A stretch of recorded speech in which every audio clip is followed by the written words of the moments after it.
Kitab 1 Petrus pasal yang keempat, ayat pertama dan ayat yang kedua. Kita membaca 1 Petrus pasal yang keempat, ayat pertama dan ayat yang kedua. Kalau sudah ketemu, mari kita membuka suara, membaca bersama-sama kedua ayat ini. 1, 2, 3. Jadi karena Kristus telah menderita penderitaan badani, kamu pun harus juga mempersenjatai dirimu dengan pikiran yang demikian. Karena barang siapa telah menderita penderitaan badani, ia telah berhenti berbuat dosa.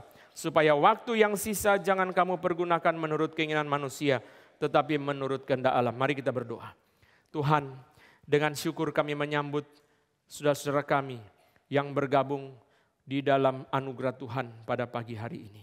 Sekarang kami akan merenungkan firman-Mu dan belajar langsung dari kehidupan Tuhan Yesus.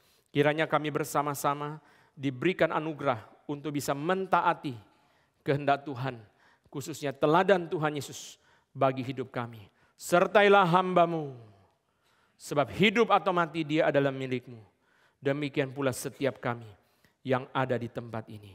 Dalam nama Tuhan Yesus kami berdoa. Amin. Saudara sekalian, setiap kali membicarakan tentang inkarnasi, kita bertanya seperti apakah inkarnasi itu?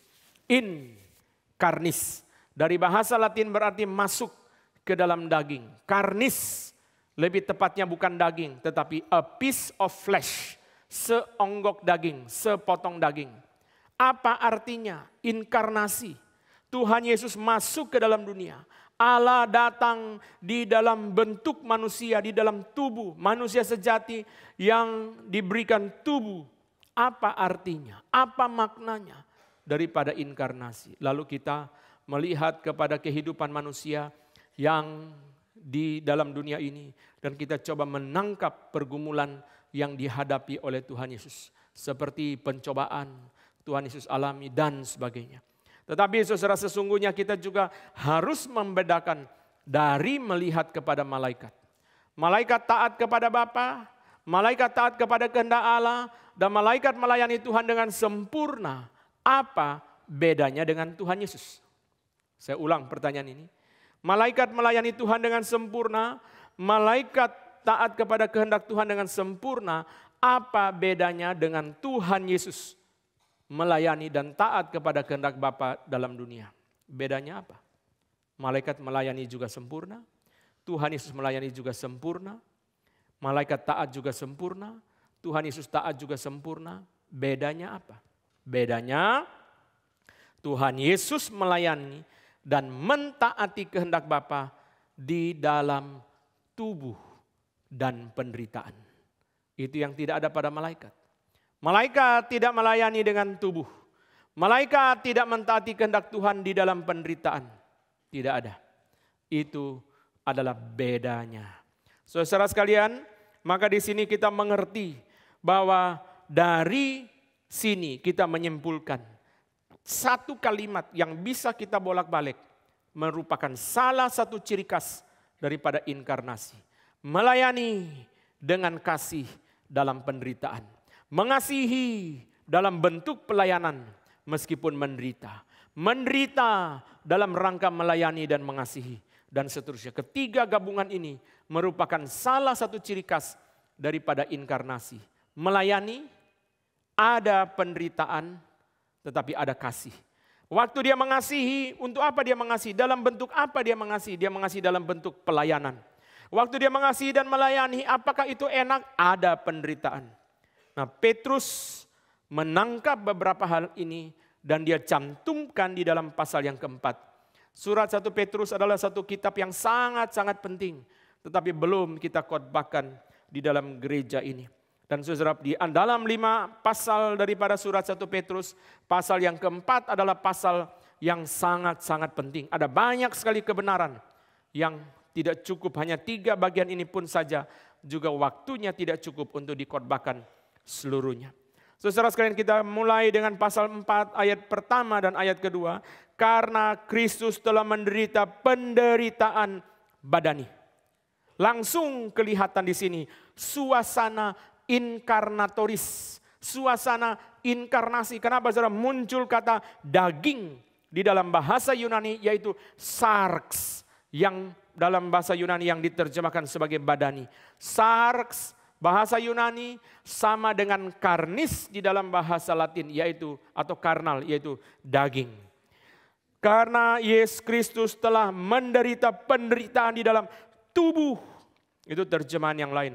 Penderitaan adalah penderitaan badani. Saudara sekalian, pertama-tama kita harus mengklarifikasi di dalam dua istilah untuk memahami penderitaan Kristus. Pertama, penderitaan Kristus bersifat ekstensif. Ekstensif berarti penderitaan Kristus itu berlangsung sepanjang hidup untuk waktu yang panjang. Bukan hanya minggu kesengsaraan Tuhan saja. Biasanya menjelang Jumat Agung kita memperingati minggu kesengsaraan Tuhan. Tetapi jangan boleh lupa bahwa penderitaan Yesus mulai dari Bethlehem. Minggu depan saya akan berkhotbah di dalam Natal dari Pekanbaru dengan tema bayang-bayang salib Kristus di Bethlehem. Dari Bethlehem sudah ada penderitaan. Dari Bethlehem sudah ada kesulitan yang ditanggung. Bukan hanya di dalam minggu kesengsaraan Tuhan, minggu yang terakhir. Saudara, dari Bethlehem sudah ada penolakan. Saudara, penderitaan badani sudah dialami di Bethlehem. Pendeta Stephen Tong mengatakan ketika Yesus lahir, bau yang pertama dicium adalah bau kotoran binatang yang pasti tidak enak. Saudara, Yesus dilahirkan lalu bayi itu ditaruh di dalam palungan. Penderitaan badani sudah dialami di Bethlehem. Dengan demikian kita mengerti bahwa penderitaan Yesus bersifat ekstensif, bukan intensif. Intensif berarti hanya waktu pendek, mengalami penderitaan tidak sepanjang hidup dia. Banyak sekali yang kita baca di dalam Injil, Yesus mengalami penderitaan. Kedua, penderitaan Tuhan Yesus bersifat komprehensif. Kalau tadi ekstensif, yang kedua bersifat komprehensif. Berarti saudara, bukan hanya penderitaan badani. Memang penderitaan badani begitu mengerikan. Kalau kita melihat adegan pencambukan sebagaimana digambarkan di dalam film Passion of the Christ, di situ kita sangat ngeri. Saudara, saya waktu mempersiapkan khotbah ini menonton lagi adegan itu, saudara sekalian, sangat-sangat tidak manusiawi. Tidak ada hak asasi apapun yang ada pada Yesus Kristus pada waktu dia diperlakukan seperti binatang. Saudara sekalian, dia dicambuk. Pertama-tama dipukul pakai kayu sampai luka-luka, saudara, ada garis-garis. Setelah itu saudara sekalian, mereka ganti dengan alat yang ada tali, banyak tali, dan di ujung tali ada logam, saudara. Setiap kali dipukul, saudara, seluruh punggung itu berdarah. Dan yang paling mengerikan adalah ketika dipukul lalu besinya nancap ke daging. Lalu saudara, waktu nancap ditarik, saudara, wah itu sakitnya luar biasa. Lalu saudara sekalian, setelah punggungnya sudah babak belur, ke supervisornya mengatakan balik badannya. Lalu saudara dibuka, rantai yang diikat di kayu itu dibalik badannya, saudara, dihantam lagi dari sini. Dan satu kali dihantam di muka, saudara. Wah, begitu kejam dan tidak manusiawi. Setelah itu dibawa ke Golgota dan dipaku di kayu salib. Saudara, kayunya sudah dilubangi untuk dipasang situ sehingga paku itu bisa masuk ke dalam lubang. Lalu saudara diulurkan tangannya, tetapi saudara tidak sampai kepada lubang, lalu ditarik sampai nyampe di situ, saudara.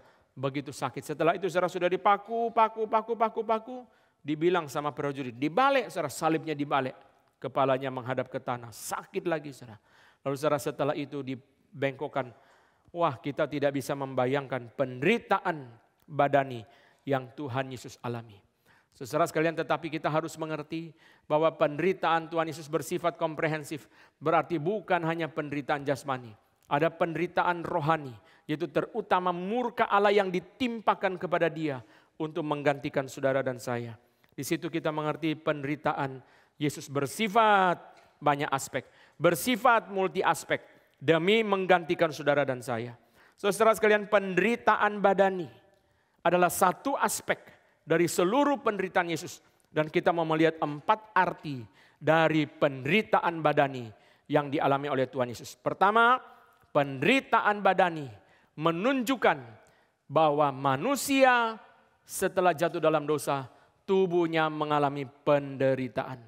Tuhan Yesus tidak berdosa. Mengapa dia mengalami penderitaan badani? Karena dia menanggung dosa saudara dan saya. Dia tidak berdosa, dia mengalami penderitaan badani demi saudara dan saya.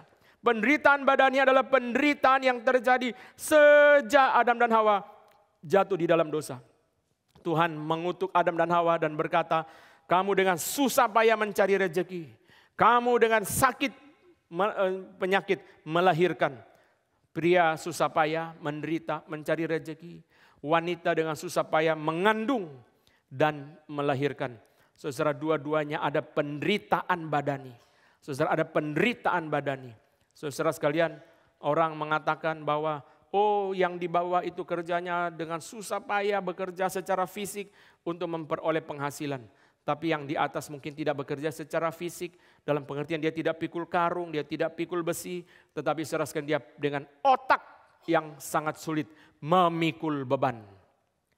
Memikul beban. Saya pernah bilang sama supir taksi waktu pandemi, Pak, kalau orang utang 7 juta sama utang 7 miliar, kalau dipenjarakan karena tidak bisa bayar, penjaranya lama mana Pak? Yang 7 miliar Pak. Berarti orang di bawah tidak lebih menderita dari orang di atas. Sama-sama utang 7 juta dipinjol tidak bisa bayar. Lalu orang di atas pinjaman bisnis juga nggak bisa bayar 7 miliar. Penjara lama mana Pak? Lama yang 7 miliar Pak. Ya iya. Masa 7 miliar lebih singkat daripada yang 7 juta? Tidak mungkin. Secara adil ya, kita tidak bicara kalau tidak adil. Berarti saudara sekalian, orang di bawah tidak lebih menderita daripada orang yang ada di atas. Orang di bawah lapar karena tidak bisa makan. Orang di atas juga lapar karena ada makanan tapi sulit telan. Sama ya, lebih menderita mana? Orang kadang-kadang berpikir, di bawah lebih menderita, Pak, dia lapar tapi tidak ada makanan. Yang lebih menderita adalah ada makanan tapi tidak bisa masuk. Kenapa tidak bisa masuk? Karena saudara hati sesak melihat saudara sekalian pinjaman bank baru 3 bulan. Baru cicil 3 bulan, datang pandemi. Semua usaha tutup saudara. Lalu bagaimana harus melunaskan? Pinjaman bank ini bagaimana? Bunganya, pokoknya bagaimana caranya saudara? Saudara tutup sampai kapan? Tidak menentu saudara, sampai kapan? Saudara bisa membayangkan penderitaan itu sangat berat. Itu sebabnya dia kurang tidur. Dia kurang tidur. Saya ngobrol-ngobrol sama anak saya. Coba kita belajar yuk analisis pakai perspektif. Kesehatan sama ekonomi. Coba saya bilang sama mereka, coba pikir ya, bagaimana melihat makanan tidak sehat dari perspektif ekonomi. Lalu dia jelasin, kalau makan tidak sehat akhirnya sakit, uang habis banyak. Itu melihat kesehatan. Bagaimana kalau dari perspektif ekonomi melihat, dari perspektif kesehatan melihat ekonomi. Makan makanan yang mahal, habis uang. Habis uang, stres jadi sakit. Nah itu melihat ekonomi dari perspektif kesehatan. Iya tidak gampang. Sejak manusia jatuh dalam dosa, penderitaan badani adalah sesuatu yang saudara tidak bisa hindari. Yesus tidak berdosa pun, dia harus menanggung penderitaan badani karena menanggung dosa saudara dan saya. Itu sebabnya kita semua harus terima satu fakta. Sejak umur 40 terutama saudara sekalian, kita mulai sakit ini, sakit itu, ini tidak beres. Dan sakit pertama orang umur 40 adalah kacamata baca, itu sakit pertama. Ya. Kacamata baca, kok lihatnya kabur. Saya diberitahu, pakai itu progresif aja Pak, atas lihat jauh, bawah lihat buat baca.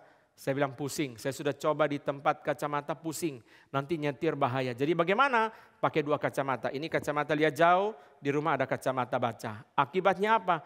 Kadang-kadang saudara sudah keluar sampai di parkiran, pakai kacamata baca, balik lagi saudara. Jadi itu penderitaan badani yang harus ditanggung. Kadang-kadang saudara pergi ikut kebaktian, saudara sudah sampai ruang kebaktian. Kok lihat di mimbar kabur, ternyata kacamata baca yang dipakai saudara. Jadi akhirnya kacamatanya ganti terus. Yaitu penderitaan badani yang kita harus tanggung. Saudara, pertama penderitaan badani Kristus adalah tanda bahwa manusia sudah jatuh dalam dosa. Penderitaan badani harus terjadi. Sekalipun Yesus tidak berdosa, dia menanggung dosa kita. Penderitaan badani terjadi pada dia. Kedua, penderitaan badani terjadi pada Kristus sebagai tanda dia mentaati kehendak Allah dengan tubuh. Penderitaan badani, saudara sekalian, dia mentaati kehendak Allah dengan tubuh. Itu sebabnya kita harus mengerti, Yesus benar kok, Yesus baik kok, Yesus taat kok menderita juga. Kita jangan berpikir kalau kita benar, kita baik, kita taat, nanti nggak ada penderitaan. Oh tidak begitu. Penderitaan bisa terjadi. Kemarin saya baca di internet dikatakan kecelakaan terjadi. Karena apa saudara? Karena blind spot. Susah ya. Blind spot. Bagaimana ini? Blind spot ini siapa yang salah, saudara? Blind spot ini siapa yang salah, saudara? Sehingga terjadi kecelakaan. Akhirnya saudara sekalian memang kita tidak bisa hindari. Jangan kita berpikir satu pikiran yang salah seperti teman-teman Ayub. Bahwa penderitaan hanya terjadi karena dosa. Memang ada dosa yang mendatangkan penderitaan, itu jelas. Anak main terus, tidak mau belajar, akhirnya tidak naik kelas. Ada dosa mendatangkan penderitaan, jelas. Dia makan permen terus, akhirnya sakit gigi, jelas. Ada dosa, ada penderitaan yang diakibatkan oleh dosa. Tapi tidak boleh kita berkata penderitaan hanya terjadi karena dosa. Ada penderitaan yang terjadi bukan karena dosa. Yesus baik pun dia menderita, Yesus benar pun dia menderita. Dan di sini tanda yang kedua, waktu dia taat kepada kehendak Allah, dia menanggung penderitaan badani. Karena dia taat kepada kehendak Allah untuk datang ke dalam dunia. Petrus sendiri berkata bahwa dia dipilih, Yesus dipilih. Ternyata di dalam surat Petrus ada doktrin predestinasi Kristus yang jarang dibicarakan di dalam gereja. Karena bukan sesuatu yang relevan langsung berkaitan dengan manusia. Tapi Petrus mengatakan sendiri, dia dipilih sebelum dia dijadikan. Siapa yang dipilih? Tuhan Yesus. Dipilih di antara 3 pribadi. Di antara semua ciptaan malaikat dan sebagainya. Yesus dipilih untuk datang ke dalam dunia menanggung dosa manusia. Dan menyelamatkan orang pilihan. Penderitaan badani adalah sesuatu yang dia tanggung demi menjalankan kehendak Allah.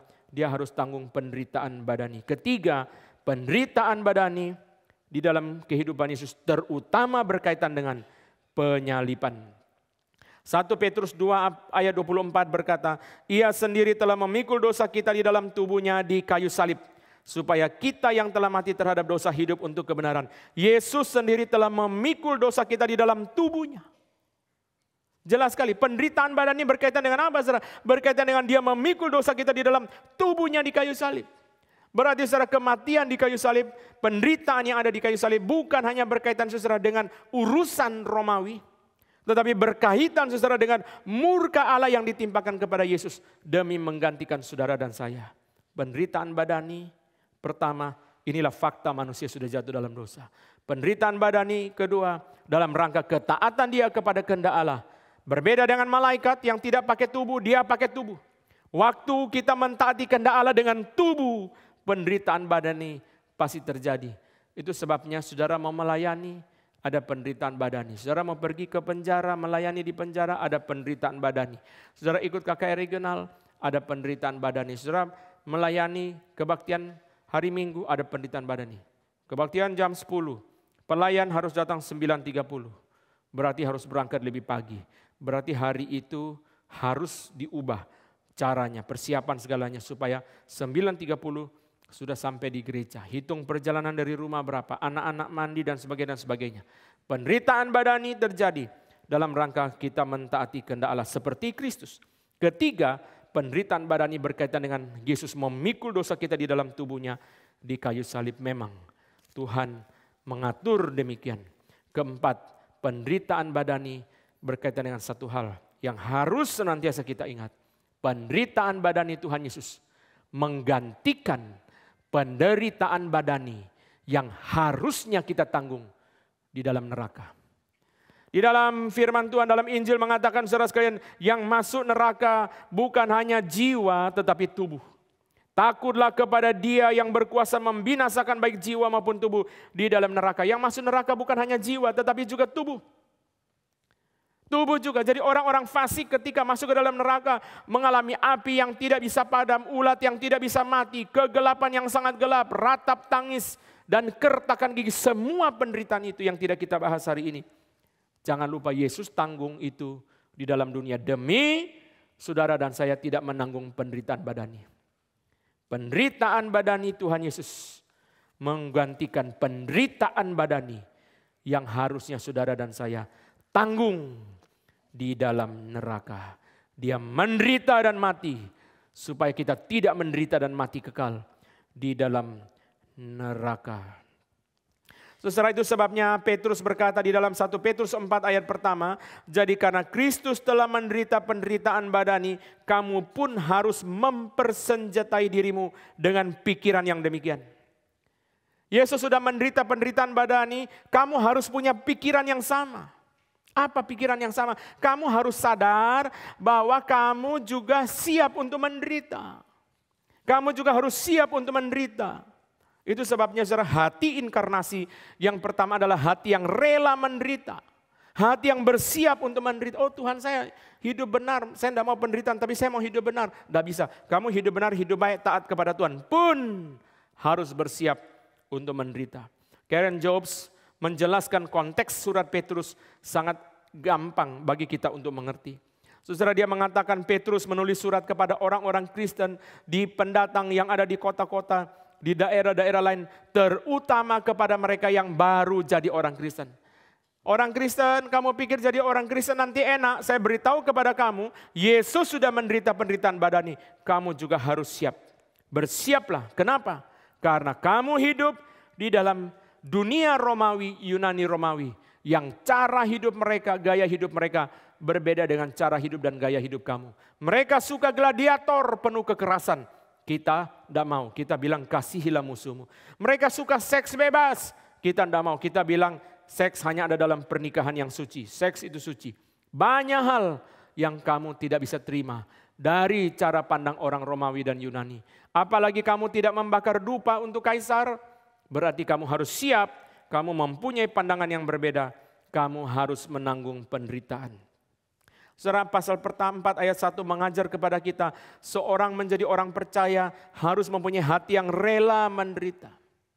Kadang orang Kristen mengatakan, saya tidak mau repot, saya tidak mau ribet, saya tidak mau rumit. 3R ya, repot, ribet, rumit. Saya tidak mau repot, saya tidak mau ribet, saya tidak mau rumit. Itu berarti tidak bisa hidup dalam dunia. Kalau hidup dalam dunia berarti 3R itu pasti ada. Repot, ribet, rumit. Coba saya kasih satu contoh yang sederhana. Saudara diberkati Tuhan, maka Tuhan memberi kepada saudara kemungkinan untuk jalan-jalan ke negara yang sangat indah di dunia. Di manalah misalnya, di Butan atau di umpama yang paling ekstrim, Antartika ya. Atau Iguazu Falls yang ada di Amerika Latin. Saudara sudah dapat berkat, saudara puji Tuhan. Mulai pertanyaan muncul, berangkat sendiri atau ikut tur? Mulai, keribetan mulai. Visa buka, di pendaftaran visa penuh slotnya. Sampai dengan Februari penuh, mesti tunggu, ngantri. Lalu karena jadwalnya hanya bisa pergi liburan Februari, dibilang oh bisa, tapi urus dari Surabaya. Maka beli tiket ke Surabaya, lalu pergi urus visa Surabaya. Selesai, bikin surat kuasa, titip orang ambil, lalu orangnya bawa ke Jakarta. Lalu setelah itu sudah siap, mari kita jalan-jalan, kita pergi ke luar negeri. Hari itu berangkat saudara sekalian. Waktu kami bersama jemaat pergi ke Eropa, bulan Oktober itu, saya duduk situ di airport, waktu sudah mau tunggu mau check in saudara. Lalu saudara satu kelompok orang datang sudah, aduh hati saya memang susah hari itu. Saudara sudah siap-siap semua, sudah bawa koper, sudah dada sama keluarga. Lalu kemudian saudara sekalian sudah siap-siap mau berangkat, orang turnya datang pakai seragam. Bapak Ibu, terima kasih kesediaannya bergabung dengan tur kami. Cuma kami sampaikan kita tidak bisa berangkat ke Israel karena sedang perang. Jadi kita bubar sampai di sini saja. Langsung telepon saudaranya yang tadi nganter. Kamu di mana sekarang? Kembali lagi. Apa? Ketinggalan apa? Enggak ketinggalan. Yang ketinggalan bukan barang, orangnya yang ketinggalan. Enggak jadi berangkat, pulang lagi ke sini. Wah, saudara lalu bawa koper lagi. Dari koper yang sudah ditumpuk banyak di airport, diambil satu-satu sampai habis. Aduh, enggak enak banget ya. Tapi pikir-pikir daripada sampai Israel atau sampai di tempat lain, baru nyangkut. Untung masih di Soekarno-Hatta. Ya sudah pulang, saudara. Jadi saudara ada berkat, tidak mau repot, ribet, rumit, tidak mungkin. Pasti repot, ribet, rumit. Mau pesawat yang lebih murah, transitnya banyak. Saya pernah coba cek saudara, pesawat yang murah banget. Dari sini ke Eropa 4 juta, 5 juta. Wah murah banget ya. Biasanya 15, 18, 12, murah-murahnya 14. Ini cuma 4 juta, 5 juta. Ternyata saudara sekalian bisa 30 hari baru nyampe saudara. Kenapa? Dia cari semua pesawat promo. Dari sini Manila, South Africa saudara. Semua pesawat promo saudara diurut semua sama dia. Terakhir saudara sampai di situ 1 bulan baru nyampe. Saudara sekalian, oh ya pasti ribet, pasti rumit. Jadi kita tidak bisa mengatakan mau hidup Ada berkat Tuhan, tidak ribet, tidak rumit, tidak repot, tidak bisa. Itu adalah paket yang harus kita terima kesulitan-kesulitan dalam hidup kita. Saudara, Petrus berkata, Yesus sudah mengalami penderitaan badani. Kamu sebagai orang Kristen bersiaplah untuk menanggung penderitaan badani. Itu yang saya tulis di internet, saudara. Patong umur 83 harus keliling, menanggung kesulitan. Nyampe di Indonesia hari Senin atau Selasa, istirahat sebentar, Rabu, Kamis berangkat lagi ke Kupang. Dari Kupang ke Denpasar. Denpasar kemarin sore sampai Jakarta, hari ini Singapura lagi. Lalu saudara besok pulang langsung ke Bandung. Dari Bandung Makassar, Makassar Ambon, Ambon Manado. Tidak habis-habisnya. Penderitaan badani, saudara tidak bisa lepas. Itulah salah satu ciri khas inkarnasi. Hati yang rela menanggung penderitaan badani. Kalau kita mau meneladani Tuhan Yesus yang berinkarnasi, kita harus rela mengalami penderitaan badani. Bangun pagi untuk baca Alkitab. Kok enggak enak ya? Itulah penderitaan badani. Waktu kita dengarkan khotbah harus konsentrasi. Itulah penderitaan badani demi menyenangkan Tuhan. Ada orang yang merokok, lalu dia bertobat berhenti merokok. Setiap kali ada keinginan merokok, dia push up. Supaya mengalihkan. Ada orang saudara sekalian setelah bertobat, percaya Yesus, masuk ke gereja. Lalu setelah ikut kebaktian selesai pulang, salaman sama pendeta. Saya lihat tangannya semua penuh tulis, coret-coret pulpen. Pak, kenapa Pak kok coret-coret? Tadi saya dengar khotbah, saya ngantuk, saya tulis-tulis tangan saya sendiri. Supaya saya nggak ngantuk, supaya saya jangan kurang ajar sama Tuhan. Saya berusaha supaya nggak ngantuk. Saya coret tangan sendiri. Kalau begitu lebih baik hari Minggu kebaktian kalau ngantuk bawa tusuk gigi. Ya. Jadi colok ya seperti colok daging ya. Supaya nggak ngantuk saudara. Supaya jangan mengecewakan Tuhan. Penderitaan badani harus dialami. Tuhan Yesus mengalami penderitaan badani sekalipun dia benar. Jangan berpikir kalau kita benar, kalau kita baik nanti tidak mengalami penderitaan. Penderitaan badani itu adalah ciri khas daripada inkarnasi. Kita harus rela menanggung penderitaan badani. Sekalipun kita baik, sekalipun kita benar. Seperti saya kasih contoh tadi. Orang jalan-jalan ke luar negeri, dia tidak pergi pakai uang curian, dia tidak pakai visa ilegal, dia tidak diam-diam menyelinap dalam pesawat. Semua baik, semua benar kok. Itu uang dia, suami istri memang mau jalan-jalan, tidak ada yang salah. Tapi itu pun mereka harus menanggung penderitaan badani. Naik ekonomi kelas, penerbangan yang panjang, panas, lututnya pegel. Lalu cari bisnis kelas, cari first class. First class ratusan juta, yang pegal dompetnya saudara ya. Badannya nggak pegal, tapi dompetnya yang pegal saudara. Kalau naik ekonomi kelas, pegal saudara, sempit. Saya pernah saudara dari mana ke mana saya lupa. Diapit 2 orang India saudara, gembrot-gembrot saya di tengah saudara. Sepanjang jalan begini terus. Memang penderitaan badani saudara. Begini terus ini saudara, wah satunya gini saudara. Saya dikasih di tengah-tengah situ, tidak apa-apa. Tidak berarti orang jalan-jalan ke luar negeri itu berarti seluruhnya pasti enak. Saudara sendiri mengerti, pasti penderitaan badani. Apalagi bawa anak kecil. Bawa anak-anak masih kecil saudara sekalian. Kita kadang-kadang bawa kopernya banyak sekali. Bukan barang kita, barangnya dia. Mainan, minyak kayu putih, ini, obat itu, apa segala saudara, pamper, semua kita bawa. Kenapa? Dulu anak saya masih kecil ya, susunya itu gak ada di luar negeri. Sampai Singapura gak ada, maka kita mesti beli banyak. Bawa kalau mau ke Singapura. Karena sampai Singapura susu itu tidak ada. Dia hanya mau susu yang itu. Cocok susu yang itu. Yang lain sakit perut. Cuma itu. Harus beli, harus bawa. Penderitaan badani. Saudara, Yesus mentaati kehendak Bapa, ada penderitaan badani. Itu sebabnya saudara di sini mengajar kepada kita bahwa kita tidak boleh sampai mengalami penderitaan badani karena dosa. Penderitaan badani Tuhan izinkan dalam hidup kita adalah demi kita taat kepada kehendak Allah, demi menjalankan kebenaran. Tidak boleh penderitaan badani terjadi karena dosa. Itu yang dikritik oleh Paulus, dikritik oleh Petrus, dikritik di dalam firman Tuhan. Saudara, lalu di sini kalimat di dalam ayat yang pertama berkata, karena barang siapa telah menderita penderitaan badani, ia telah berhenti berbuat dosa. Maksudnya apa? Barang siapa telah menderita penderitaan badani, ia telah berhenti berbuat dosa. Maksudnya apa? 2 pengertian. Pertama, saya ambil dari Thomas Schreiner. Thomas Schreiner memberikan satu penjelasan begini, saudara. Ketika seorang bertekad untuk menanggung penderitaan. Dia sudah bertobat. Salah satu ciri orang yang bertobat adalah bersiap menanggung penderitaan. Saudara, hal ini mengingatkan saya kepada penjahat yang ada di sebelah Tuhan Yesus di atas kayu salib. Ketika dia bertobat, dia berkata kepada temannya, kita layak dihukum, kita patut dihukum. Tuhan Yesus tidak patut disalibkan, kita patut dihukum. Salah satu ciri khas orang yang bertobat adalah bersiap untuk menanggung penderitaan. Barang siapa menanggung penderitaan, dia telah berhenti berbuat dosa. Orang yang bertobat secara salah satu ciri khasnya adalah dia bersiap menanggung penderitaan. Kelihatan sekali, jelas sekali. Kenapa saudara kelihatan sekali, jelas sekali? Karena saudara ketika dia bertobat, dia menanggung penderitaan badani. Saudara, dia sudah berhenti, kelihatan komitmen dia, kesungguhan dia. Itu sangat kelihatan, saudara. Sangat kelihatan. Seorang yang kerasukan digerasa setelah dia bertobat, dia berkata, aku bersiap mengikut engkau kemanapun engkau pergi. Bayangkan saudara, dia bersiap melayani. Matius meninggalkan kantor pajak dia mengikut Yesus. Orang yang bertobat harus ada komitmen. Dan komitmen itu adalah bersiap berhenti. Mulai sekarang Bapak sudah percaya Tuhan Yesus, tidak boleh lagi minum minuman keras, memabukkan, tidak boleh, harus berhenti.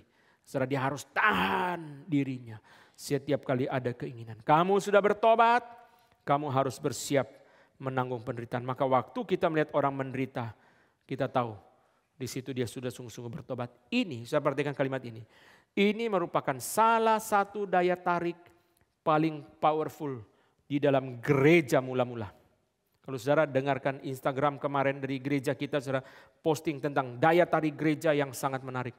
Saya beritahu kepada saudara, daya tarik gereja mula-mula adalah mereka menderita.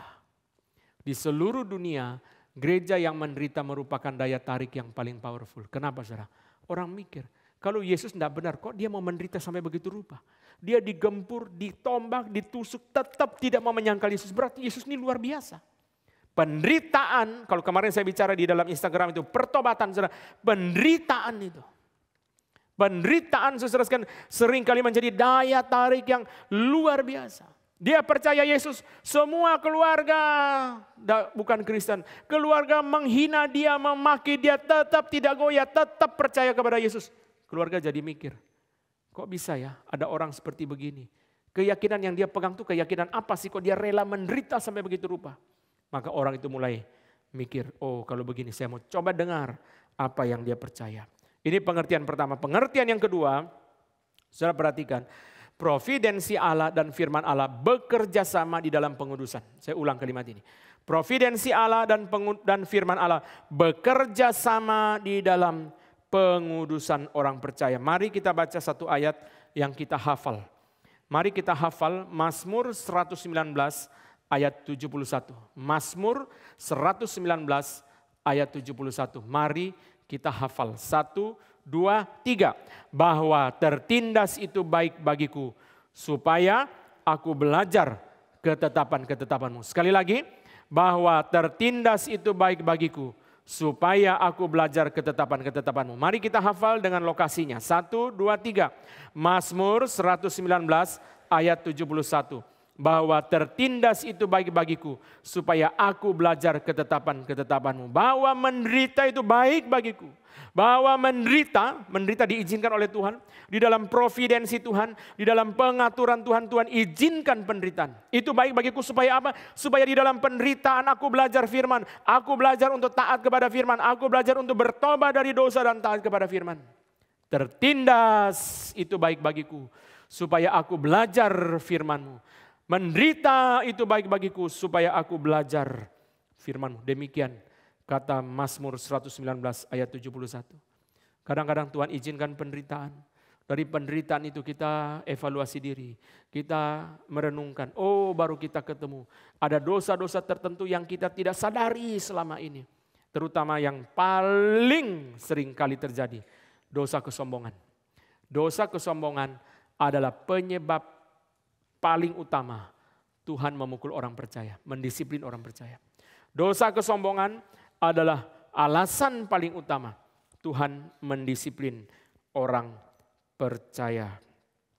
Saudara sekalian, Di sini kita mengerti, oh Tuhan mengizinkan penderitaan supaya dia belajar untuk berhenti dari dosa, berhenti berbuat dosa.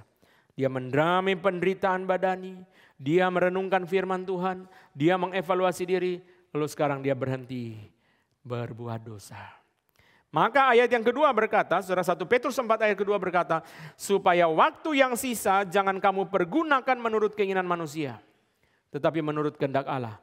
So as to live in the rest of the time in the flesh, no longer for human lusts, but for the will of God. Supaya waktu yang ada dalam dunia, yang masih ada dalam dunia ini, jangan kita pakai untuk keinginan manusia yang berdosa, tapi untuk kehendak Allah. Masih berapa lama? Kadang orang bertobat sudah umur 55. Masa pensiun menurut pemerintah. Lalu setelah sudah 55, dia masih bertobat sungguh-sungguh atau masih bermain dengan dosa? Masih bermain dengan dosa, 56 meninggal dunia. Sayang sekali. Waktu yang sisa masih berapa lama? Kita jangan berpikir, oh masa hidup masih panjang. Oh waktu hidup masih panjang. Kita jangan berpikir begitu. Kita harus sadar, masa hidup kita tidak panjang lagi. Tidak tentu, saudara, tidak boleh berpikir, oh masa hidup masih panjang. Seperti saya, sekarang umur 46. Cici saya meninggal umur 51. Berarti kalau saya seperti cici saya, 5 tahun lagi sudah tidak ada. Mama saya meninggal umur 58. Berarti kalau seperti mama saya 12 tahun lagi. Tidak ada jaminan hidup saya akan panjang seperti Patong. Tidak ada jaminan hidup saya panjang seperti Billy Graham. Tidak ada jaminan hidup Patong panjang seperti Billy Graham. Billy Graham 99,5 baru dipanggil oleh Tuhan. John Sung 43. Billy Graham 99,5. John Wesley 86. Kita tidak tahu sampai umur berapa. Matthew Henry, saudara tahu yang menulis tafsiran yang sangat memberkati kita itu. Matthew Henry naik kuda, jatuh kepalanya bentur di batu. Lalu saudara dia tidak merasa apa-apa, berapa hari kemudian dipanggil oleh Tuhan. Kita tidak tahu sampai kapan saudara. Kadang-kadang waktu Tuhan datang seperti hembusan nafas. Begitu cepat, tahu-tahu sudah meninggal. Seorang mengatakan kepada saya, Bapak ini baru saya ketemu di doa pagi hari Sabtu yang lalu. Lalu hari Sabtu siang pergi ke bengkel dengan istrinya servis mobil. Sabtu sore pembuluh darah di batang otak tersumbat. Minggu sore sudah dipanggil Tuhan. Cepat sekali. Cepat sekali. Kadang orang mengatakan, oh enggak, masih muda kok, masih muda. Tidak tentu saudara. Kadang orang meninggal, kita begitu baca di koran, mudah sekali. Waktu yang sisa berapa lama? Dia enggak beritahu. Setiap orang beda. Waktu yang sisa berapa lama? Jangan kita berpikir waktu yang sisa masih panjang. Biarlah waktu yang sisa di dalam dunia ini kita pakai untuk kehendak Allah. Bukan untuk keinginan manusia. Apa hubungannya dengan penderitaan? Waktu yang sisa, waktu kita taat kepada kehendak Allah, kita menanggung penderitaan. Patong adalah teladan bagi kita. Saudara sudah umur 84 tidak ada berhenti-hentinya. Saudara saya juga nggak bisa habis pikir, habis paham. Secara manusia sulit memahami. Pendeta-pendeta kalau anak-anaknya di luar negeri biasanya pensiun di Amerika, pensiun di Australia, sampai meninggal tinggal di luar negeri. Itu sebabnya banyak sekali pendeta dari Asia yang dikuburkan di kuburan yang sangat indah di Los Angeles, namanya Forest Lawn Cemetery. Forest Lawn, kalau saudara pergi ke Los Angeles, jangan lupa saudara pergi ke satu kuburan yang sangat indah, terutama itu Columbarium, itu tempat abunya saudara, seperti museum, sangat indah. Kita pergi ke situ. Kalau orang yang kenal pendeta-pendeta, mereka mengatakan pendeta ini ada di sini, pendeta ini ada di sini, pendeta ini ada di sini. Karena mereka pensiun di Amerika. Tapi Patong kembalikan green card Amerika ke kedutaan Singapura. Saya waktu itu dengar, saya begitu kaget. Saya dengar ini adalah kali kedua. Kali pertama Dr. In Wan Kim dari Korea Selatan. Dia punya paspor Amerika. Karena mungkin Korea bisa 2 paspor, 2 kewarganegaraan. Dia berkata, saya berangkat ke Korea, saya kembalikan paspor saya Amerika. Saya seumur hidup mati di Afrika bersama istri. Dia sudah meninggal dunia ya, misionaris dari Korea. Seorang yang sangat cinta Tuhan. Saya tanya, Dr. Kim, Anak-anak tinggal di mana? Seluruh anak-anak saya tinggal di New Jersey. Cucu semua ada di situ. Loh, kenapa tidak pensiun dengan cucu di Amerika? Tidak, Tuhan panggil saya menjadi hambanya. Saya akan pensiun di Afrika. Dia pergi ke satu negara di Swaziland, di selatan Afrika, di dekat Afrika Selatan. Dia menjadi rektor Universitas Kristen di situ. Saya tanya, Dr. Kim, waktu pertama kali ke Swaziland, apa kesulitan yang Dr. Kim langsung ingat? Dia berkata, kesulitan paling saya ingat, begitu nyampe 7 hari tidak ada internet. Korea Selatan mempunyai internet tercepat di dunia. Tapi dia sampai di situ 7 hari tidak ada internet. Saya susah sekali komunikasi dengan keluarga. 7 hari tidak ada internet. Itu sangat luar biasa. Swaziland, negara yang kecil, tapi 40% penduduknya AIDS. Dan Dr. Kim memutuskan pergi ke situ melayani sebagai misionaris. Kali kedua saya dengar Pak Tong mengembalikan green card Amerika. Wah, sayang sekali Pak Tong. Tapi dia mengatakan, tidak apa-apa, saya pergi ke Eropa, ke Amerika. Kalau sudah tidak bisa pergi lagi, sisa hidup di Indonesia. Keliling di kampung-kampung, di desa-desa, dan di kota-kota untuk memberitakan Injil. Waktu sisa berapa lama, tidak tahu. Tapi kalau masih ada, jangan lagi pakai untuk keinginan manusia yang berdosa. Tapi pakailah untuk kehendak Allah. Sekalipun itu harus menimbulkan penderitaan. Mari kita baca 1 Petrus 4 ayat 8, bagian yang kedua. Hati inkarnasi adalah hati yang rela mengasihi. Mari kita baca sama-sama 1 Petrus pasal yang keempat ayat yang ke-8. 1, 2, 3. Tetapi yang terutama, kasihilah sungguh-sungguh seorang akan yang lain. Sebab kasih menutupi banyak sekali dosa. Tetapi yang terutama, kasihilah sungguh-sungguh seorang akan yang lain. Sebab kasih menutupi banyak sekali dosa. Saudara, kasih merupakan salah satu ciri khas kehidupan Yesus di dalam inkarnasi, di dalam dunia. Saudara, kepada orang muda yang kaya, dia memandang orang muda itu dan menaruh kasih kepadanya. Kepada orang-orang miskin yang lelah dan terlantar seperti domba yang tidak bergembala, Tuhan Yesus tergeraklah hatinya oleh belas kasihan kepada mereka. Sampai-sampai para ahli mengatakan istilah tergeraklah hatinya oleh belas kasihan hanya dipakai untuk Yesus di dalam Injil. Pernah dipakai untuk orang Samaria yang baik hati, itu Yesus. Dipakai untuk bapa dari anak yang hilang, itu juga Yesus. Saudara sekalian, di situ memberikan kepada kita satu contoh bagaimana kehidupan yang penuh dengan kasih. Di dalam 1 Petrus pasal pertama, Saudara Petrus mengatakan bahwa kamu telah dilahirkan kembali oleh firman Allah. Itu sebabnya kamu mungkin mengasihi. Orang dunia mempunyai natural love, tetapi kamu bisa mempunyai supernatural love. Apa bedanya? Natural love, natural goodness, natural character. Ada orang yang memang dari sononya baik. Dia Kristen, tidak Kristen, ramah. Itu namanya ramah natural. Dia agama apapun, sabar. Tapi supernatural love artinya apa? Orang itu marah seperti Yohanes dan Yakobus. Tapi Roh Kudus mengubah mereka menjadi penuh dengan kasih. Itu supernatural love. Itulah kesabaran yang supernatural. Itulah kasih yang supernatural. Itulah cinta yang supernatural. Itulah kebaikan yang supernatural. Itulah hasil atau buah dari pekerjaan Roh Kudus. Buah Roh Kudus pertama kasih. Kedua sukacita, ketika damai sejahtera. Kasih. Kasih itu buah Roh Kudus. Kenapa saudara? Bukan berarti setiap orang otomatis kasih. Ada orang yang penuh dengan dendam. Ada orang yang penuh dengan kemarahan. Saya membaca beberapa hari lalu mengenai Gustav Mahler. Aduh, saya hati sangat terharu. Saya ikut nonton konser di Amsterdam 20 kali. Di konser Gebouw di Amsterdam selama studi. 20 kali masuk nonton konser. Di dalam 20 kali itu 6 kalinya lagu Mahler. Dan 1 kali seorang soprano menyanyikan satu karya.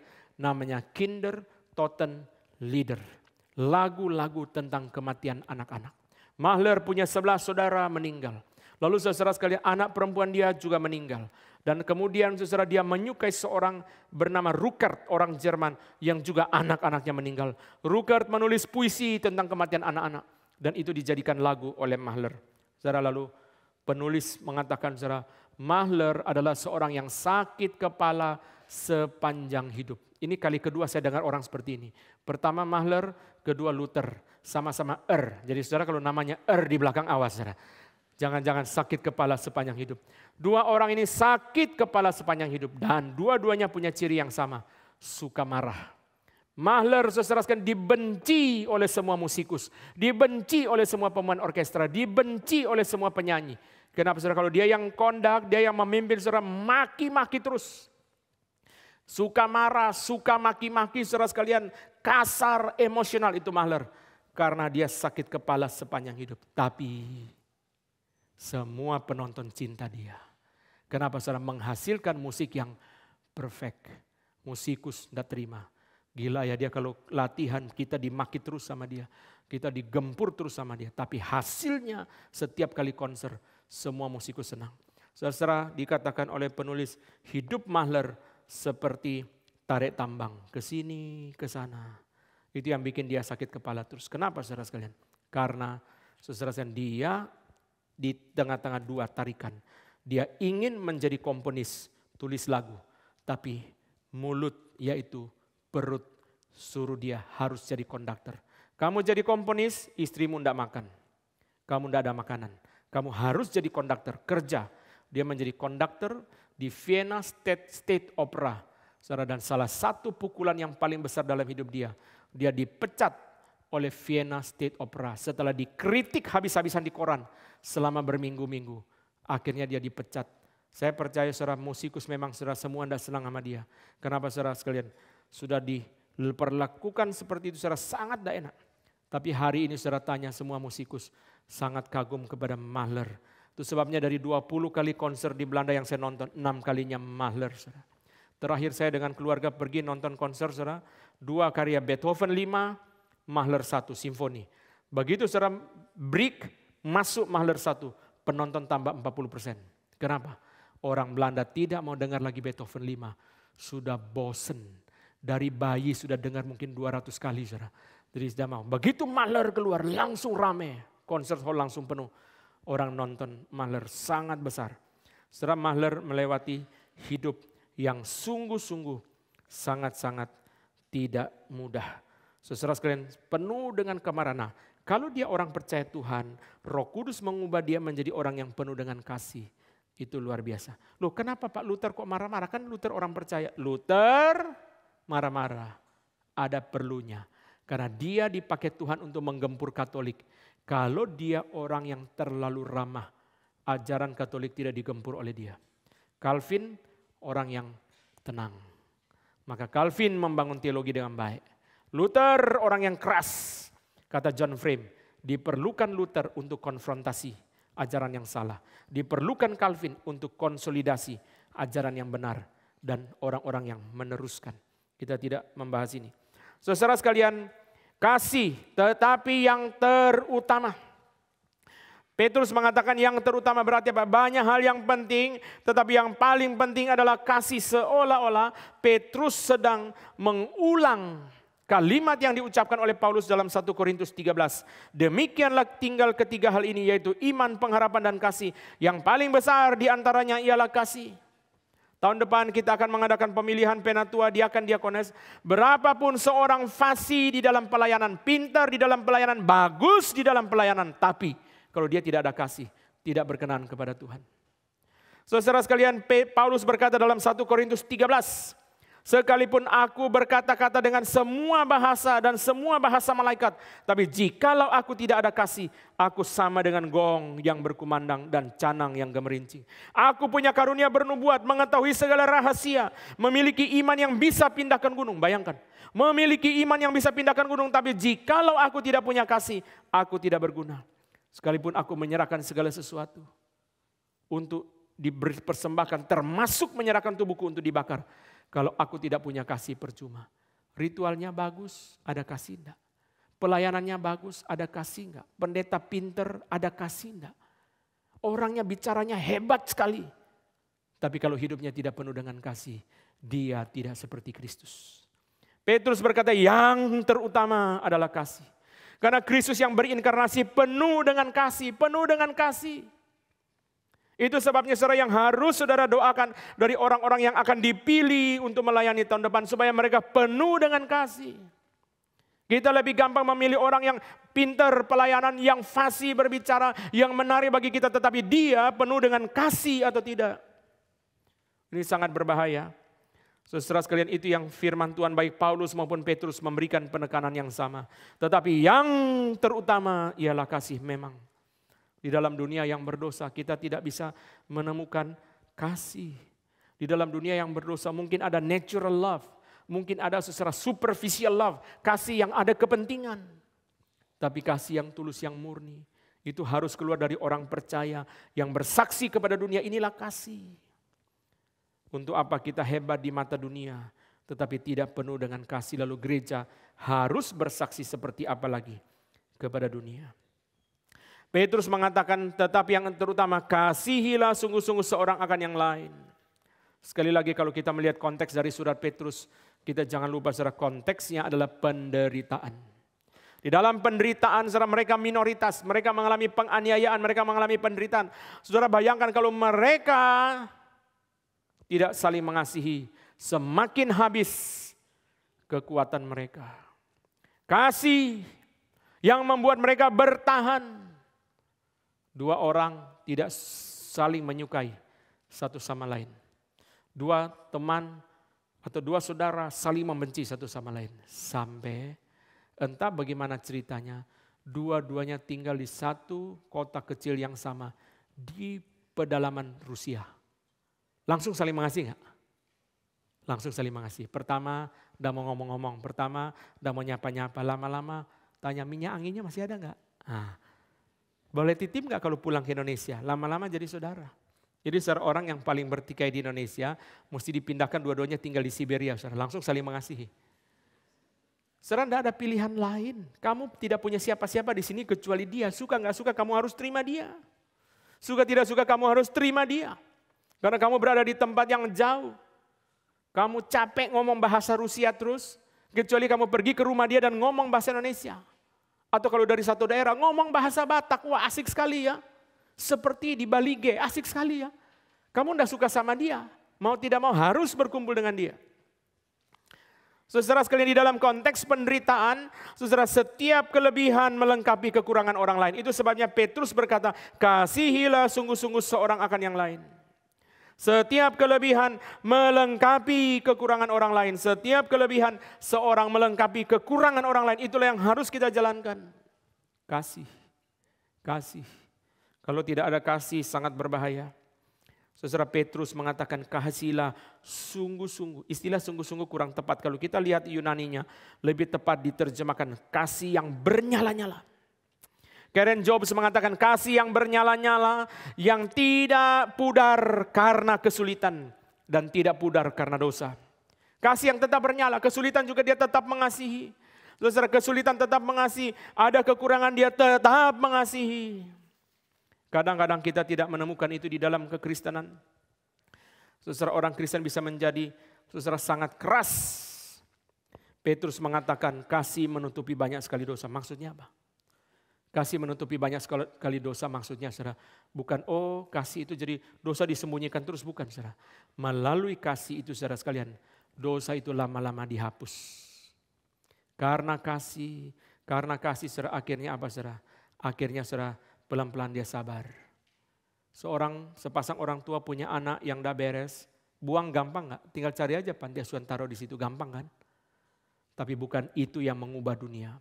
Saya nonton tapi belum konfirmasi saudara, apa betul apa enggak. Tapi kalimat itu saudara mengatakan Alpha Edison, waktu mamanya terima surat dari sekolah, sebenarnya mamanya bohong. Mamanya mengatakan waktu bacakan surat dari sekolah, gurumu berkata, ibu, anakmu terlalu jenius, sangat jenius. Kami tidak bisa bimbing dia, tolong bimbing dia. Lalu saudara, mamanya dengan air mata membaca surat itu dan kemudian membimbing Edison sampai menjadi seorang ahli, Thomas Alva Edison. Tapi waktu tua dia baca kembali surat itu, sebenarnya berkata, anakmu mentally ill, sakit jiwa. Kami tidak bisa tangani. Lalu saudara, setelah itu Edison mengatakan, mamaku adalah orang yang bisa membawa seorang anak yang sakit jiwa menjadi jenius dunia. Saudara-saudara kita di dalam gereja, di dalam masyarakat, di dalam keluarga, kasih yang bernyala-nyala di dalam kesulitan, kasih yang bernyala-nyala di dalam kelemahan. Seperti suami istri, kelemahan tetap mengasihi, kekurangan tetap mengasihi, itu yang harusnya kita pertahankan. Bukan membiarkan dosa itu, tapi dengan penuh kasih, mendoakan, memperjuangkan, sampai orang itu berubah dan bertobat. Ayat ini diambil dari Amsal 10 ayat 12 yang berkata, kebencian menimbulkan pertengkaran, tetapi kasih menutupi segala pelanggaran. Di dalam Instagram saya tulis begini, bila hati seorang penuh dengan kebencian, kesalahan orang lain yang kecil akan dibesar-besarkan. Akibatnya ia suka marah-marah. Tetapi bila hati seseorang penuh dengan cinta, kesalahan orang lain yang besar pun akan diampuni. Ia lalu tidak bertengkar, tetapi mendorong dan mendoakan agar orang itu bertobat dan berubah. Clement of Rome mengatakan begini, love that endures everything is long suffering to the last. Love that endures everything, kasih yang bertahan menghadapi segala sesuatu, adalah panjang sabar sampai pada akhirnya. Seorang mama yang tidak menyerah sampai anaknya diubah.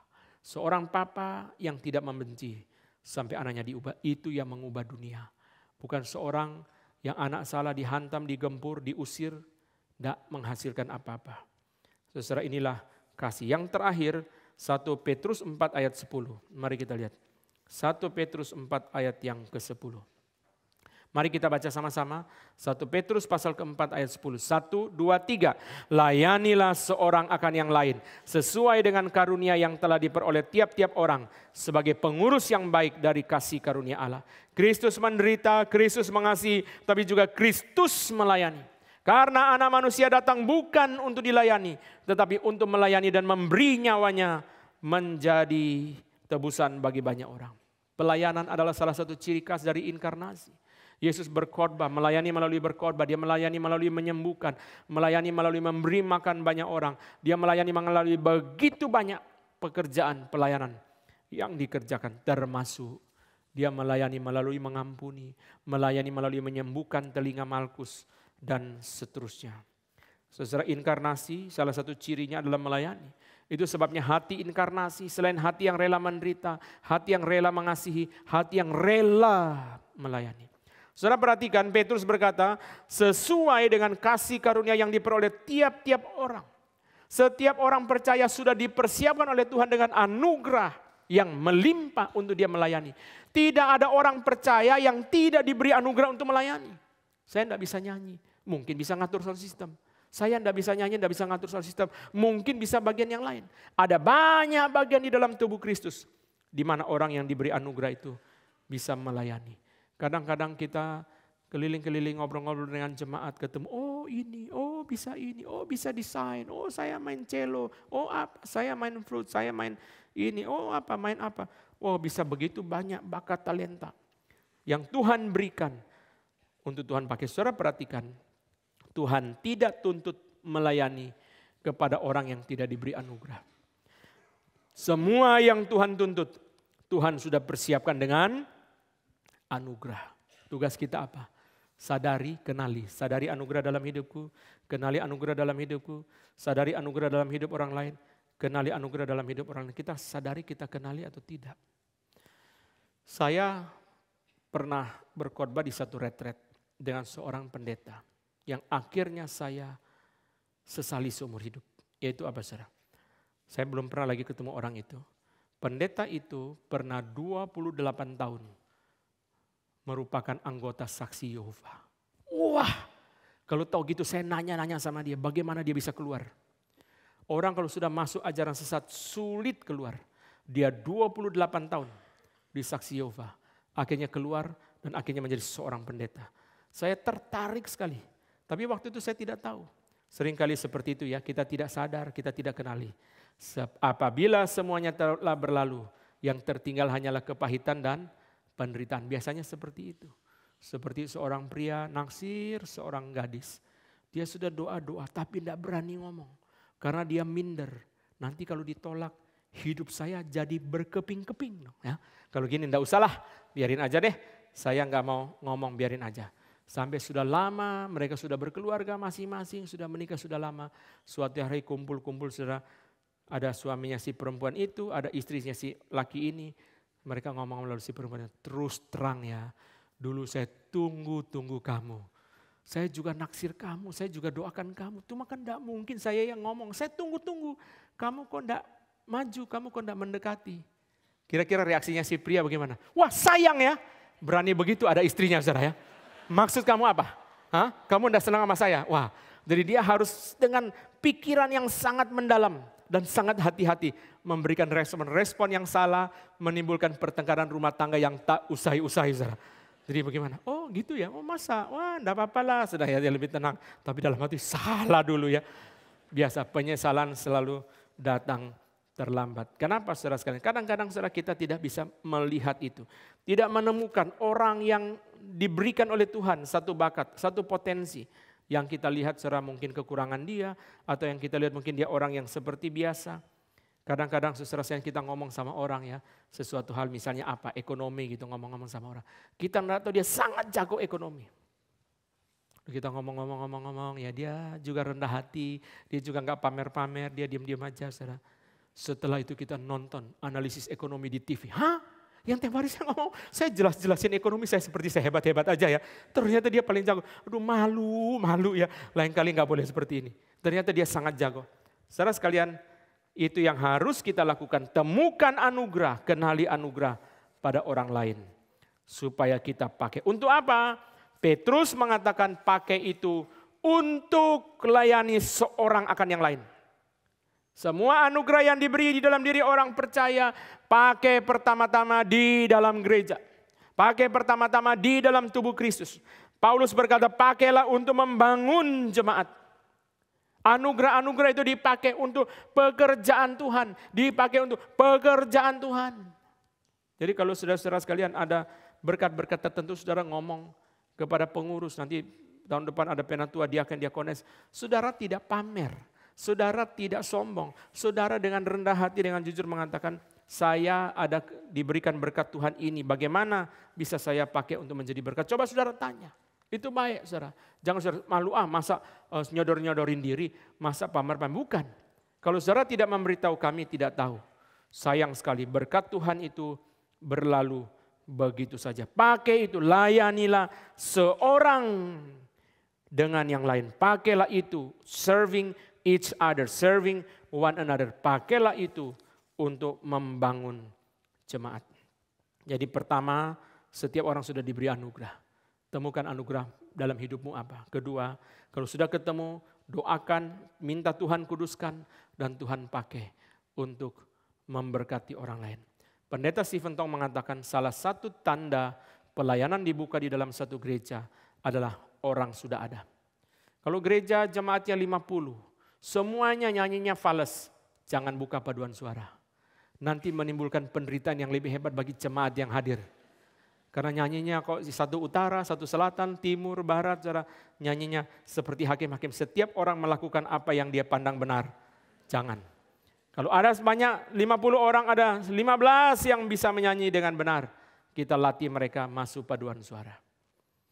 Saudara, temukan, pakai untuk pekerjaan Tuhan. Apa bisa saya jadi berkat untuk orang lain. Dan terakhir Petrus mengatakan, supaya apa? Supaya setiap orang menjadi pengurus yang baik dari kasih karunia yang berlimpah-limpah. Menjadi pengurus yang baik dari kasih karunia. Saya lebih suka pakai istilah pengatur. Mengatur kasih karunia yang berlimpah-limpah, yang bermacam-macam. Yang Tuhan beri dari dalam hidup kita, dalam keluarga kita, dalam gereja kita. Tugas kita mengenali, setelah mengenali semua anugerah, kita atur, kita pakai, kita kelola, kita kembangkan untuk dipakai bagi memberkati orang lain, bagi kemuliaan Tuhan. Saudara, mengatur. Bahasa Yunaninya adalah kaloi oikonomoi, artinya good, terjemahan bahasa Inggrisnya good economist. Menjadi seorang pengatur, karena ekonomi itu berarti household rule, aturan rumah tangga. Mengatur Tugas kita mengatur. Dalam diri kita sendiri ada banyak anugerah Tuhan. Kita mesti atur anugerah Tuhan dalam hidup kita. Apa yang bisa dipakai untuk memberkati orang lain. Anugerah kita apa yang kita bisa pakai. Kita atur. Dalam hidup kita banyak anugerah. Anugerah bukan cuma satu. Ada orang yang bisa menyanyi, bisa desain. Mesti diatur. Bagaimana caranya? Mana didahulukan, mana dibelakangkan. Mesti diatur. Bisa enggak sambil menyanyi, sambil desain? Ada orang di dalam gereja yang bisa melayani konsumsi, tetapi juga bisa melayani visitasi. Bagaimana mengatur supaya pelayanan ini bisa nyambung satu dengan yang lain. Dan seterusnya, dan sebagainya. Di dalam diri kita, di dalam keluarga kita, di dalam gereja. Tugas gereja, tugas hamba Tuhan, dan nanti ada badan penatua, pimpinan jemaat lokal. Pada tahun depan ada badan penatua. Tugasnya tidak mudah. Semakin banyak jemaat mengatur anugerah yang banyak di dalam satu gereja, tidak gampang. 99 tahun setengah saya melayani dalam gereja ini, masih belum pansui, itu sudah anugerah Tuhan. Ini gereja yang tidak mudah. Kenapa gereja yang tidak mudah? Banyak orang pinter. Terus terang, kalau boleh ditanya, boleh ada orang lain pimpin gereja ini lebih baik? Kalau saya disuruh pilih, jangan. Berat pimpin kebun jeruk ini. Kenapa? Banyak orang pinter. Banyak orang pinter, banyak maunya. Semua bos, semua pimpinan. Di kantor mereka pimpin karyawan ribuan orang, ratusan orang.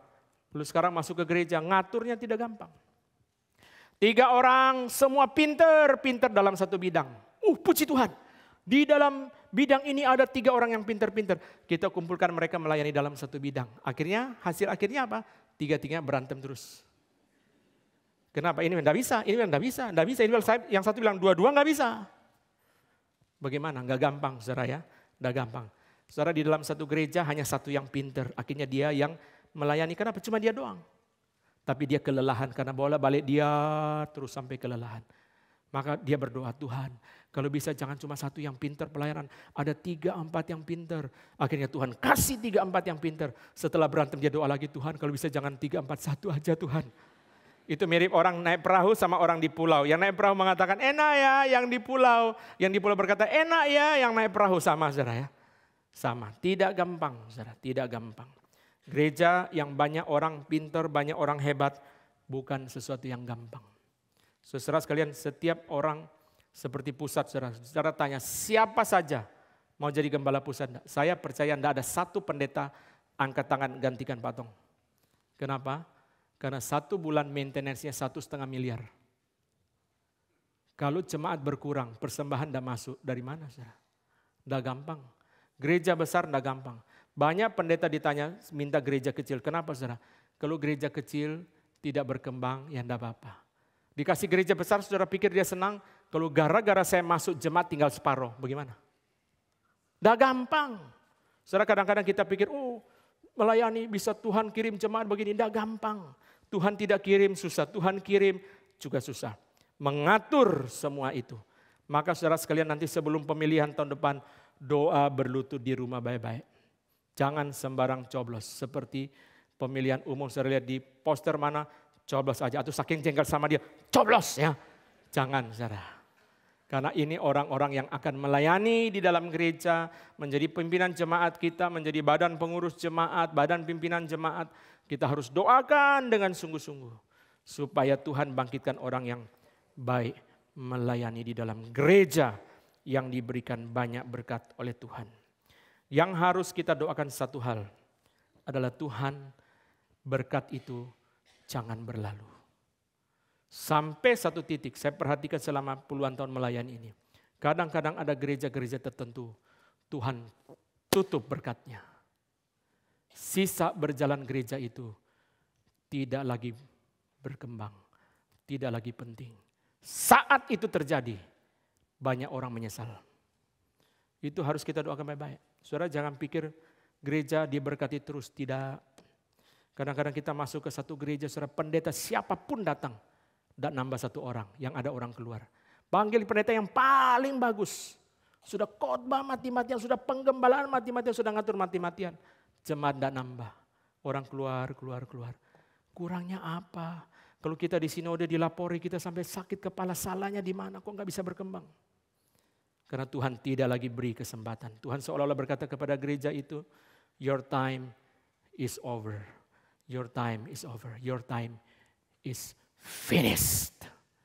Itu paling sedih. Patong mengatakan, kalau satu orang sudah disaring oleh Tuhan, saya sayang pun saya tidak bisa bantu. Kalau satu gereja sudah disaring oleh Tuhan, jangan saudara pikir akan terus begini. Oh Jericho Pencurug nanti berkembang dari 800, 1000, 2000. Belum tentu. Kadang-kadang saudara sekalian setelah semua perubahan-perubahan itu terjadi, gereja makin habis. Kadang-kadang sudah berkurang. Gereja Martin Lloyd-Jones di Inggris, Westminster Chapel, masa Martin Lloyd-Jones hidup 6.500 jemaat, sekarang tinggal 150 orang. Saudara jangan pikir nanti 6.500 jadi 10.000 kita bangun yang lebih besar. Jangan. Karena tergantung Tuhan. Tidak tergantung hamba Tuhan. Tidak tergantung pengurus. Amin. Tuhan. Sepanjang Tuhan masih mau bekerja, mari kita sungguh-sungguh melihat itu. Kalau tidak, itu lewat saudara sekalian. Pendeta siapapun masuk seperti gereja Martin Lloyd-Jones.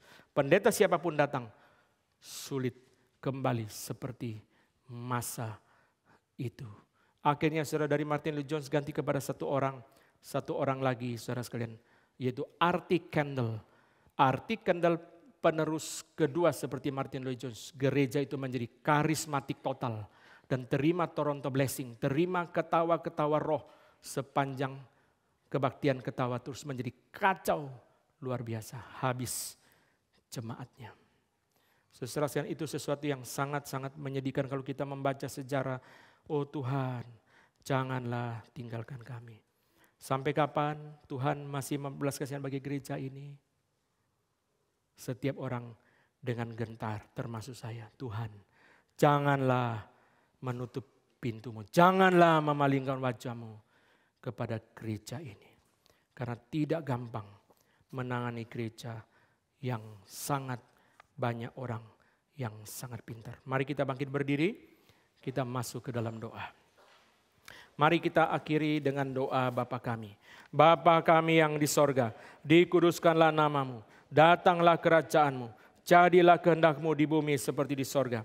Berikanlah kami pada hari ini makanan kami yang secukupnya, dan ampunilah kami akan kesalahan kami, seperti kami juga mengampuni orang yang bersalah kepada kami. Dan janganlah membawa kami ke dalam pencobaan, tapi lepaskanlah kami daripada yang jahat, karena Engkaulah yang mempunyai kerajaan dan kuasa dan kemuliaan sampai selama-lamanya. Amin. Bersama dengan orang percaya di segala tempat, demikian kita mengaku. Aku percaya kepada Allah, Bapa yang Maha Kuasa, Halik langit dan bumi, dan kepada Yesus Kristus, anaknya yang tunggal Tuhan kita, yang dikandung dari Roh Kudus, lahir dari anak darah Maria, yang menderita sengsara di bawah pemerintahan Pontius Pilatus, disalibkan, mati dan dikuburkan, turun ke dalam kerajaan maut. Pada hari yang ketiga, bangkit pula dari antara orang mati, naik ke sorga, duduk di sebelah kanan Allah, Bapa yang Maha Kuasa, dan dari sana Ia akan datang untuk menghakimi orang yang hidup dan yang mati. Aku percaya kepada Roh Kudus, gereja yang kudus dan am, persekutuan orang kudus, pengampunan dosa, kebangkitan tubuh, dan hidup yang kekal. Amin. Silakan duduk.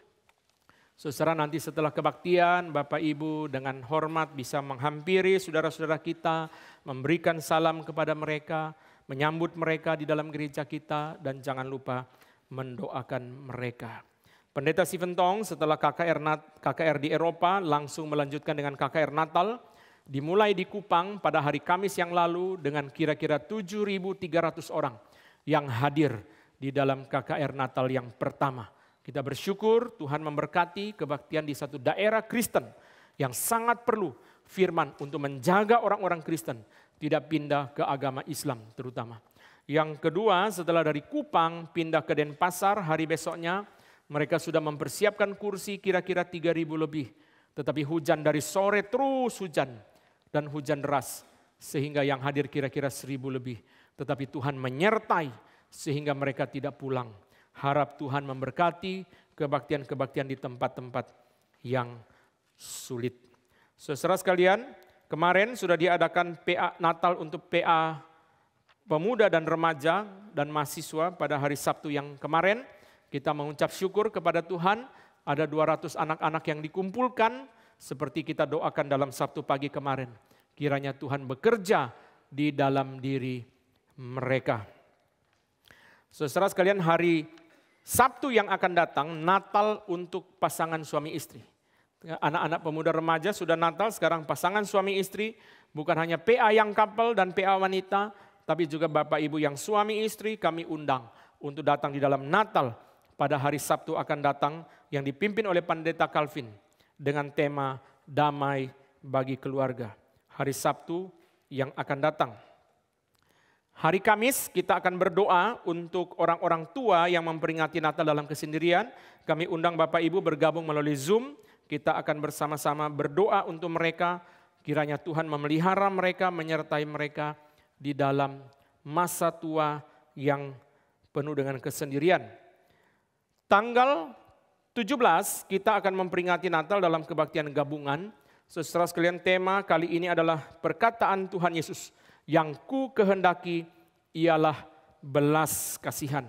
Mari kita menyambut perkataan Yesus ini. Yesus berkata, aku datang bukan memanggil orang benar, tetapi orang berdosa supaya bertobat. Karena yang ku kehendaki ialah belas kasihan. Kita mau merenungkan firman pada tahun ini, Natal tahun ini. Dan paduan suara dan ensemble sudah mempersiapkan puji-pujian yang sangat indah dari John Rutter. Seorang komponis Inggris yang lagu-lagunya sangat hidup. Kita mau mendengarkan puji-pujian yang sangat indah di dalam Natal. Kenapa? Karena waktu Yesus lahir, malaikat memuji Tuhan melalui paduan suara. Itu sebabnya sebisa mungkin setiap kali Natal kalau Tuhan masih beri anugerah, kita bisa memperingati dengan paduan suara memuji Tuhan.